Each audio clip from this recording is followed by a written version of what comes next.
Of course, we'll continue to bring you updates on the oil markets as they come.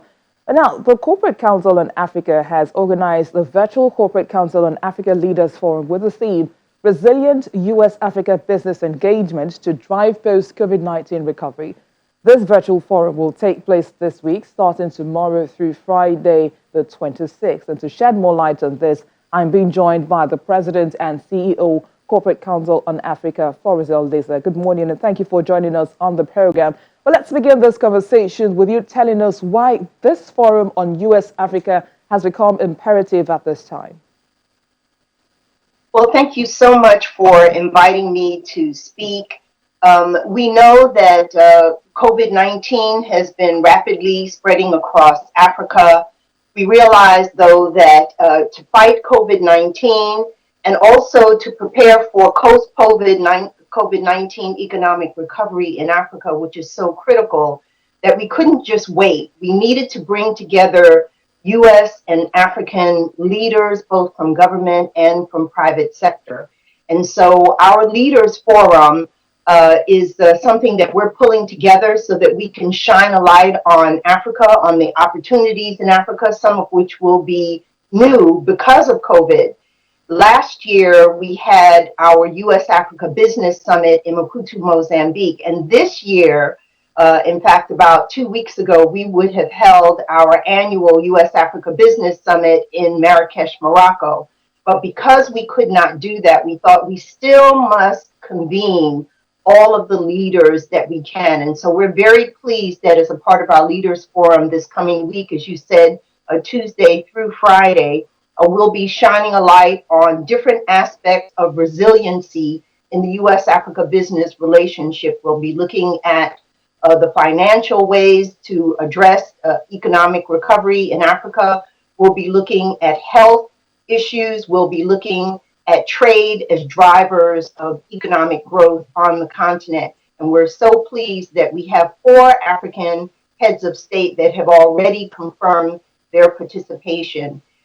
So over the next 4 days, we'll be welcoming President Kagame of Rwanda, President Nyusi of Mozambique, President Kenyatta of Kenya, and President Akufo-Addo of Ghana. In addition, we'll have a number of CEOs from both U.S. and African companies that will be joining us, and high-level officials from the U.S. government as well. Would Nigeria be in any way represented?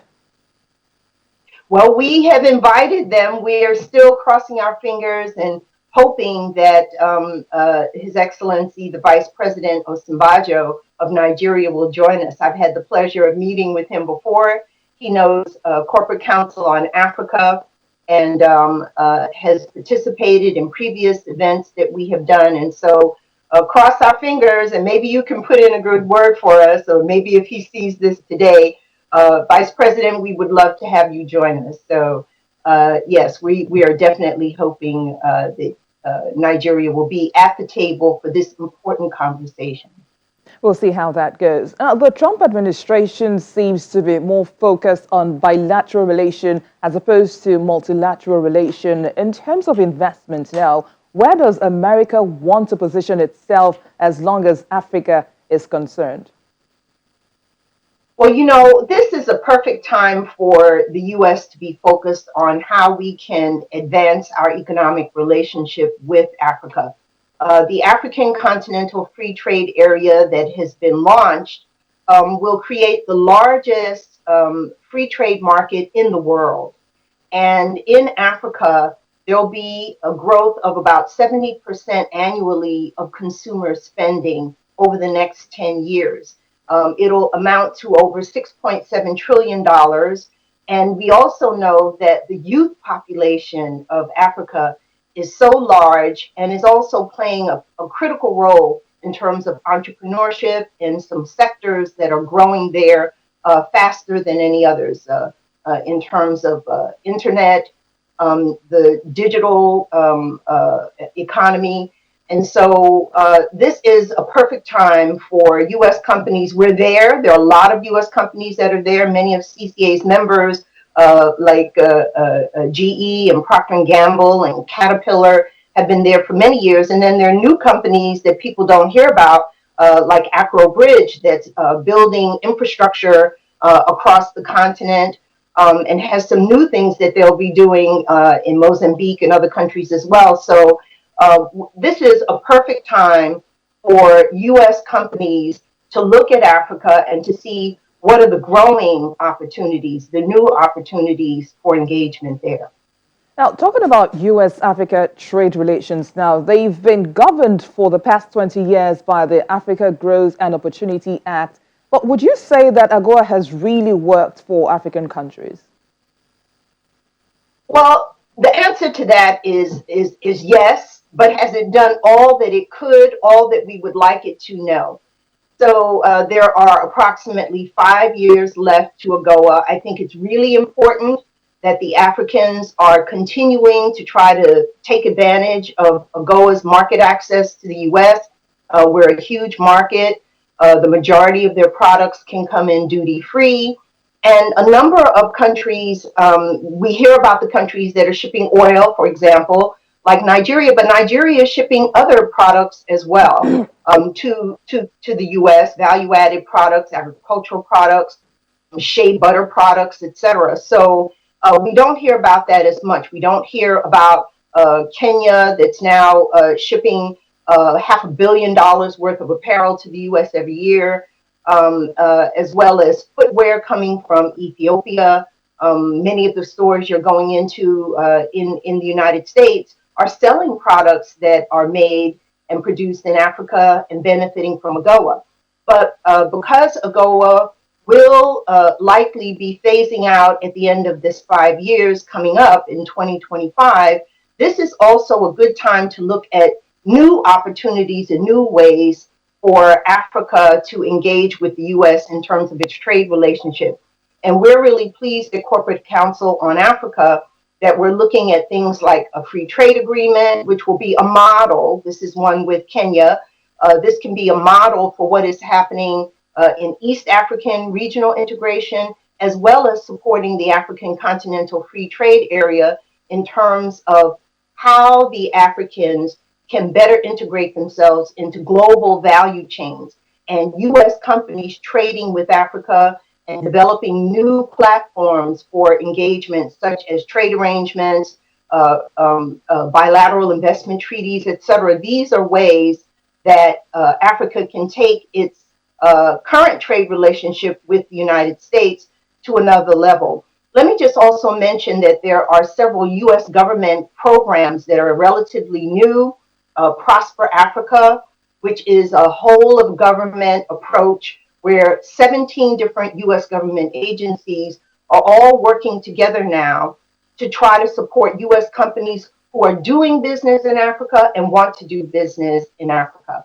And so Prosper Africa is a new initiative.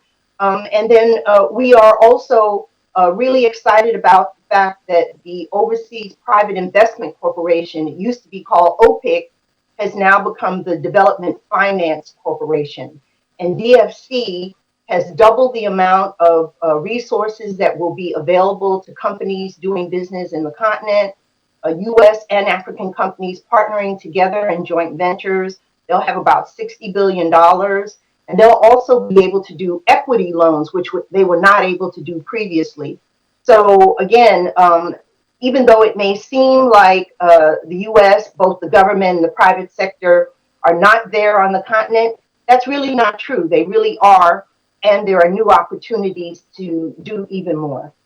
And speaking of opportunities to do even more now, what would you say is the way forward as long as U.S.-Africa business relation is concerned? So I think the way forward is to look at some key sectors. I think that in the African Continental Free Trade Area, they're opening up now as much as 90% of trade in goods. They also are looking at liberalization of the market in services trade, which is really important in Africa. The services sectors, telecom services, banking and financial services, distribution services. These are really key on the continent, and they are also key for U.S. companies who want to do business there and need to have the infrastructure, the kind of connectivity, access to the latest and best financial platforms, which Africa is really providing more than other places. I first came across mobile banking on trips to Africa before it was even available here in the United States. So there's some sectors like that which we believe are really going to create opportunities for economic recovery from COVID, and companies can engage. What would you say are the potential impacts of the African Continental Free Trade Agreement on U.S.-Africa trade agreements? Well, as I said earlier, the African Continental Free Trade Area, from our perspective, is a game changer.